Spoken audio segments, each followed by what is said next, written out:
When you need mealtime inspiration, it's worth shopping Kroger for thousands of appetizing ingredients that inspire countless mouthwatering meals. And no matter what tasty choice you make, you'll enjoy our everyday low prices. Plus, extra ways to save, like digital coupons worth over $600 each week and up to $1 off per gallon at the pump with points. So you can get big flavors and big savings. Kroger, fresh for everyone. Fuel restrictions apply. This episode is brought to you by Honda. When you test drive the all-new Prologue EV, there's a lot that can impress you about it. There's the class-leading passenger space, the clean, thoughtful design, and the intuitive technology. But out of everything, what you'll really love most is that it's a Honda. Visit honda.com/EV to see offers. George Clooney and Brad Pitt's new movie, Wolves, is on Apple TV Plus September 27th. That's where I want you to be now. So if you want to see George Clooney and Brad Pitt, go to Apple TV Plus. You got to start the story there. Or if you want to see Brad Pitt and George Clooney, go to Apple TV Plus. I am enjoying the show. And if you want to see their new movie, Wolves, You can't do it, I'm going to help you out. I can do it, so do it. definitely go to Apple TV Plus. Admit it, it's cool. Okay, fine, it was very cool. Wolves, streaming September 27th on Apple TV Plus. Rated R. Thanks for choosing this free Anfield Index podcast. If you'd prefer to listen to this or any of our other shows without adverts, then now's the time to check out Anfield Index Pro. With AI Pro, you can supercharge your entire listening experience. You'll not only get all of our podcasts without the ads, but you'll have them far faster with our Quick Publish feature available exclusively for subscribers. AI Pro also puts you in the heart of our sound studio, with an option to listen to many of our shows live and interact with the podcasters in real time as the shows are recording. Upgrading couldn't be easier. AI Pro is available on all popular podcast platforms. Just head on over to AnfieldIndexPro.com and get started today. Hello and welcome to the Daily Red, your lunchtime catch-up on all things Liverpool FC on a Wednesday when Liverpool are taking on West Ham United in the EFL Cup. And this is Anfield, have us prepared with 10 things to know ahead of tonight's game. So first and foremost, no Alisson, he's still injured, but Federico Chiesa is ready to start. Harvey Elliott obviously out injured, Jayden Danns also injured, and James McConnell is injured as well. So none of them will be involved. Alisson likely wouldn't have been anyway, but you'd have to imagine Elliott would have started. Danns and McConnell probably would have been on the bench. The manager has hinted at rotation, saying Fede Chiesa is able to start and that there's a fair chance Trey Nioni will make the squad. So Nioni didn't play for the under 21s against Harrogate last night. Neither did Tyler Morton. I expect and hope that Morton will start. I assume Nioni will be on the bench. They've put together a predicted starting 11 here, which is Kelleher, Bradley, Quansah, Gomez, Costas, Endo, Morton, and Jones as a midfield three. I assume that will be Curtis as the 10, Chiesa one side, Jota as the 9, and Gakpo on the other side. The only change I could potentially see is that it's a Morton-Jones double pivot, maybe with Gakpo as the 10, Chiesa and Jota, or Chiesa and Darwin as the wingers, and then either Jota and Darwin as the 9, because Darwin hasn't played a lot this season, and you would imagine coming off the back of a good performance against Bournemouth, the confidence of getting the goal, they might just want to run him out there just to continue the momentum and try and keep playing him into form. So possible that he starts, but I mean, if Endo starts, then fair enough. Like, there's no issue there. But as Carl pointed out on Scouted yesterday, we don't really gain anything from Endo playing because realistically, he's not going to play a bunch anyway. We will gain from Darwin getting more minutes. We will gain from Chiesa getting more minutes and Jota getting minutes and potentially refinding some form. We'll gain from more Gakpo. We'll gain from Jones getting more minutes to build on a really good sub-appearance against Bournemouth. and we would gain from Tyler Morton getting minutes, because Tyler Morton fits how we play. So there's a real chance that at some point in the season we might need someone to step into that midfield. And Tyler Morton seems like the best choice. So we'll see. We'll see what happens. It's going to be a heavily rotated team, and I'm looking forward to seeing how it looks. West Ham's form. So West Ham have obviously started the season quite poorly. They did not get Jared Bowen. They did not get Bournemouth thanks to a lucky Jared Bowen goal in the last round of the League Cup. But their league form has been very poor. Their only win being a rather fortunate win against Crystal Palace, where they got absolutely battered. Palace couldn't find a goal, and then West Ham took their chances. Curious to see what their team looks like. I would assume heavy rotation as well. I would guess heavy rotation. You never know, though. Some managers will go with a full-strength team to try and, especially in a game like this, knowing that we're going to rotate, some managers would go full strength in the hope that a win might spark them into form and they could carry that into the league and also give themselves the chance of a decent cup run. I'll look at the numbers then. Liverpool have won each of the last 8 games at home to West Ham in all competitions. The club record is 9, set between 1967 and 1973. The Reds have scored at least twice in 14 of the last 17 home and away matches between Liverpool and West Ham in the league and cup. If Joe Gomez plays, this would be his 250th club game. It should be so many more, but obviously injuries. Queeving, Callagher and Joe are the most seasoned League Cup players of the club, each with 15 appearances.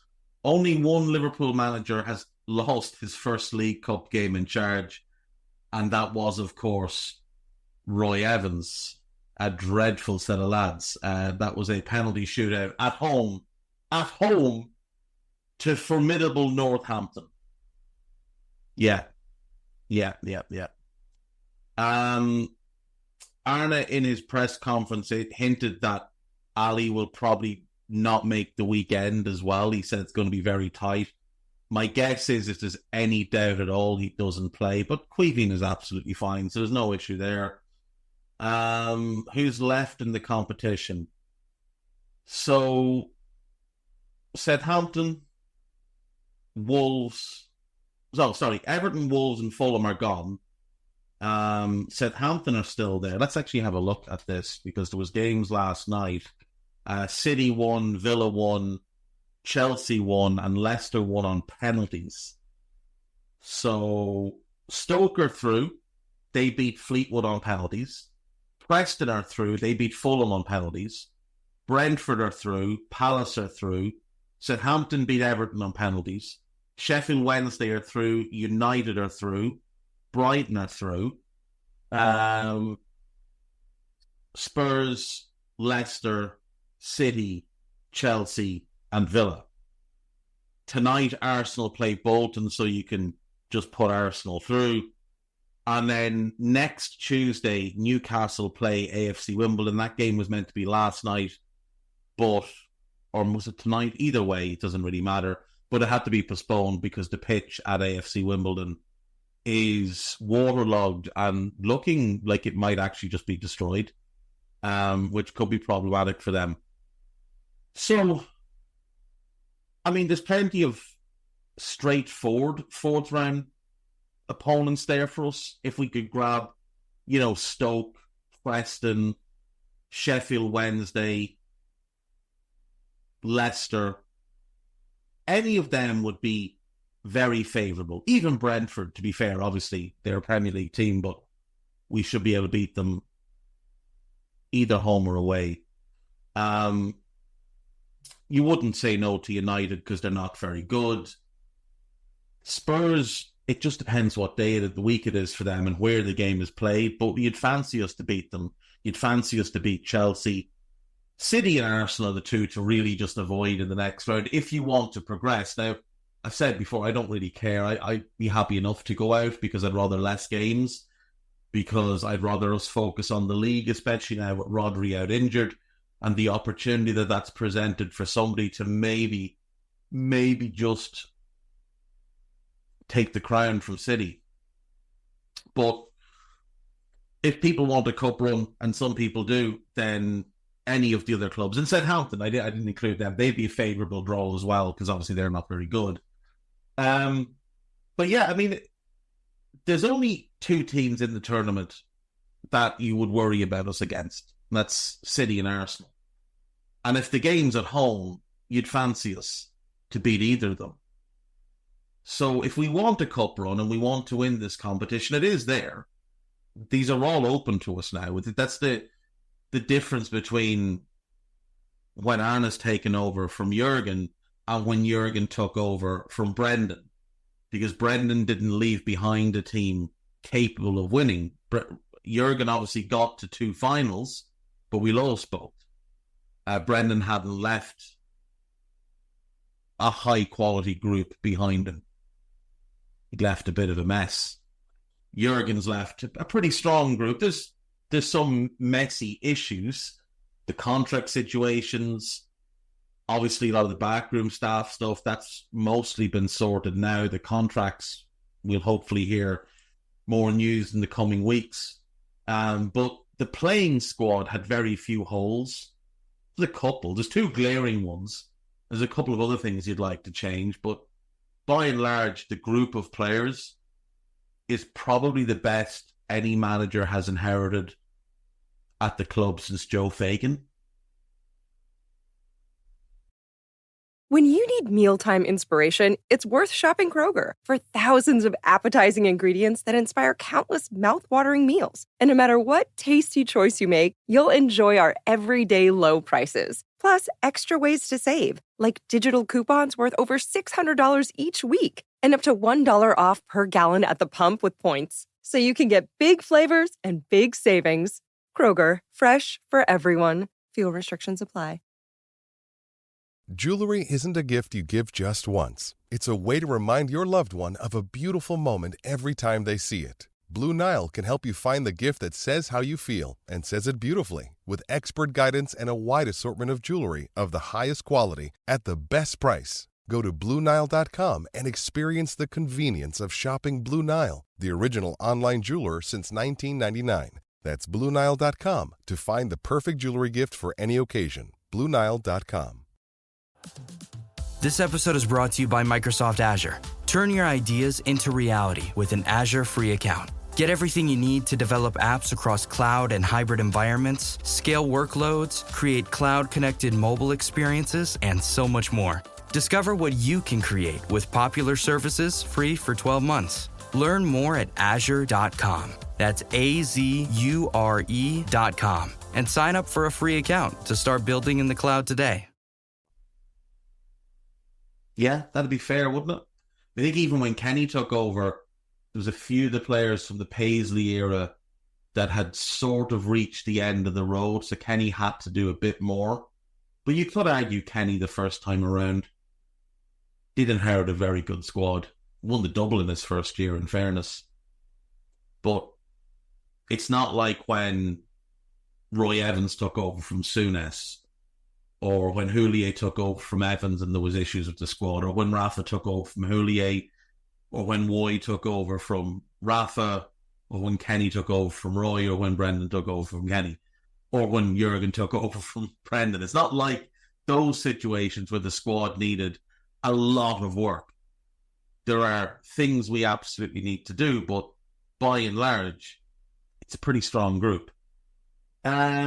What else have they got here? It's still the Carabao Cup. It's the League Cup. It's the Milk Cup. It's the Coca-Cola Cup. It's the Rumbelows Cup. The Carling Cup. What else was it called? The Capital One Cup. It's had some names down the years. It's had a lot of names down the years. It's always going to be the League Cup. There will be no VAR because VAR is only brought into this competition for the semi-finals and the final. this is in large part because most of the grounds within the English football pyramid do not have VAR. It's only the Premier League and the clubs that have been relegated from the Premier League that have the facilities for VAR. So I suppose that's good in a way, because if a goal goes in and the referee gives it, you know it's not going to get changed, so you can actually celebrate. Andy Madley is the referee. Liverpool have a pretty good record with him. We've lost 1 of our 15 games that he's refereed, with the 1 defeat, the Merseyside Derby in April of this year when we lost at Goodison. James Mainwaring and Paul Hodkinson are the linesmen or assistant referees, and then Lee Doughty is the 4th official. If the game ends in a draw, there is no extra time, there is no replay, it goes straight to penalties, and we have Queeving, who's proven himself to be good in penalty shootouts. They have Fabianski though, and he is decent with penalty shootouts, so it could be interesting. Liverpool lineup options for West Ham. It's just another predicted lineup. Is this the same lineup? Yeah, it's the same lineup. This one suggests Szoboszlai will start. Why would Szoboszlai start? Why would Van Dijk start? Why would Joe Gomez not start? This is very odd. Why on earth would we do that? This one is better. Kelleher, Bradley, Gomez, Quansah, Costas, Jones, Endo, Morton, Chiesa, Jota, Gakpo. Wouldn't be against that at all. I think that's a good enough team to beat West Ham, given what they're likely to put out. Now, they will have some good players, no question, but we should have more than enough. Let's see. Stats prove fans right to make salient comparison as Arsenal lauded. So William and Gabriel are getting an awful lot of praise. And somebody said they're one of the best in recent times and put up some data. I would argue the best centre-back pairing in the Premier League right now is very clearly Ibu Konate and Virgil van Dijk. I don't think either Arsenal centre-back gets in our team. In fact, of Arsenal's defence, which people love to laud, the only one you'd take at Liverpool is Calafiori to play left-back. Ben White doesn't get in our team. Saliba doesn't get in our team. Gabriel doesn't get in our team. Timber doesn't get in our team. Tomiyasu doesn't get in our team. Kivor doesn't get in our team. I'd still rather have Robbo over Zinchenko. So it would just be Calafiori. You'd undeniably take Alisson over Raya. I'd take Odegaard over Sabo. I think Szoboszlai has a higher ceiling, but Odegaard is a better player now.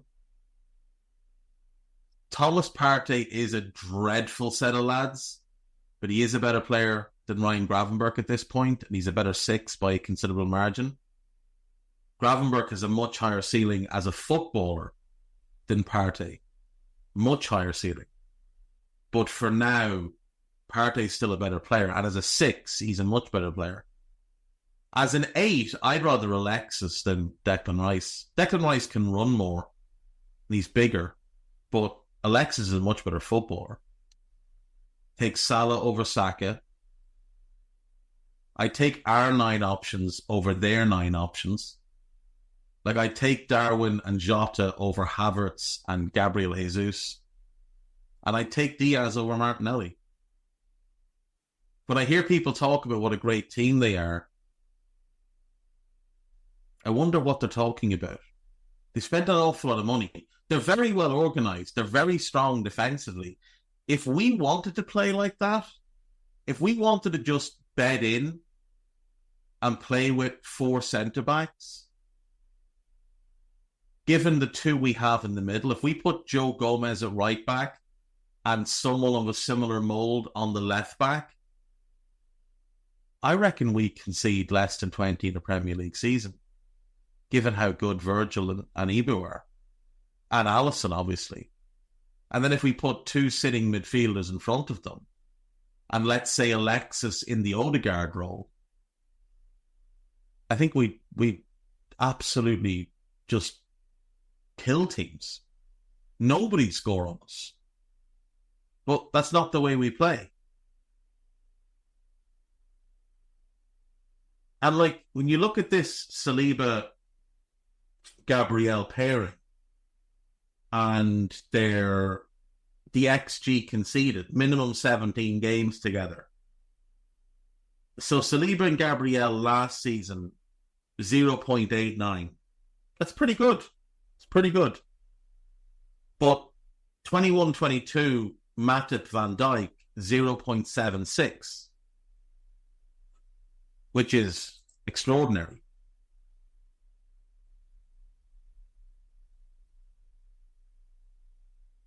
And there's other pairings on this list that are significantly better, like Laporte and Diaz for City that same year, 21-22, 0.78. They were great together. John Terry, Gary Cahill, 14-15, similar style of football to Arteta, not as defensive. Didn't play with centre-backs at full-back. Well, you could count Ivanovic, I suppose, but 0.86. Then you've got Murtashelny, 0.94 for the 15-16 season. Gomez and Van Dijk in 19-20, 0.96. Vertonghen and Alderweireld in 15-16, 0.97. I'd be very curious to know what our pairing in 18-19 was. But did Virgil play regularly enough with somebody else to count? But put Virgil and partner down for 18-19 and I would bet it's lower than any of these. Maguire Lindelof in the 19-20 season, 0.99. Maguire and Lindelof. Oh dear. Maybe this stat is not worth considering too much if it highlights Maguire and Lindelof as a good partnership. Liverpool need to take hint after Trent Alexander-Arnold's contract remarks. Trent's remarks could be taken a couple of different ways. I'm still unsure as to what he was trying to convey, because it was very much a split message, I thought. Maybe I'm just looking into it wrong. Maybe other people thought something else.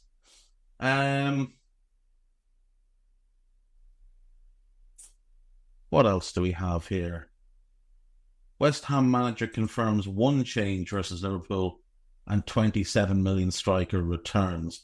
So I think he's confirmed that Fabianski will start in goal and Nicholas Fulkrug is back fit. So he might actually, I wouldn't say he'll start coming back off an injury, but he might be involved and he could cause some problems because he's big and he's strong and he's awkward to deal with and he's a decent finisher.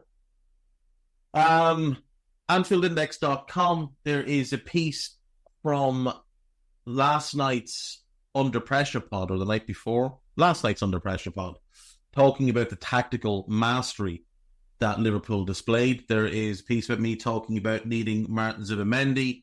There's a preview of tonight's cup game.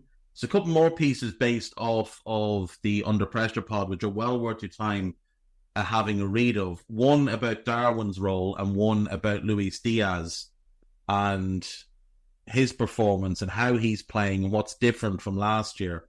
That's very, very good. It was good analysis by Dr. Barter, or Phil, as I call him. So, podcast-wise, there's the new Scouted, where we looked around the European leagues and how they're going so far. There is the new Under Pressure, which is absolutely brilliant. It is Dan Kennett, Hamza, and Phil. No Brundish last night. He got called away with family stuff. And then we have the Big Decisions pod, which has come out today. It's Dave Davis talking about the team for tonight, Trent's comments on the captaincy, mentality, etc., etc.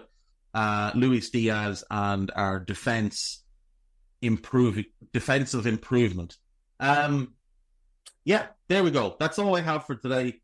I'll be back tomorrow, hopefully discussing a win. I assume there is a post-match Raw tonight. I assume it'll be hosted by Guy Drinkle. I don't really know. I know I'm not on it if there is one, but I assume there will be one. So enjoy, and I'll see you tomorrow. Bye-bye. We hope you enjoyed listening to this Anfield Index show. Please be sure to subscribe to our channel so future podcasts find their way to your device automatically. There's nothing quite like fan engagement, and we'd love to know what you think of anything discussed on this show. The best way to get in touch is over on our free Discord community, where both podcasters and listeners debate the hottest LFC topics 24/7. Sign up free now at AnfieldIndex.com/Discord. You won't regret it. You can also follow us on Twitter at Anfield Index and find us on Facebook by searching for Anfield Index. Oh, and before you go, we'd love it if you could leave us a 5-star review on your favourite podcast app. It only takes a couple of seconds, and it means the world to the people who create these free shows. This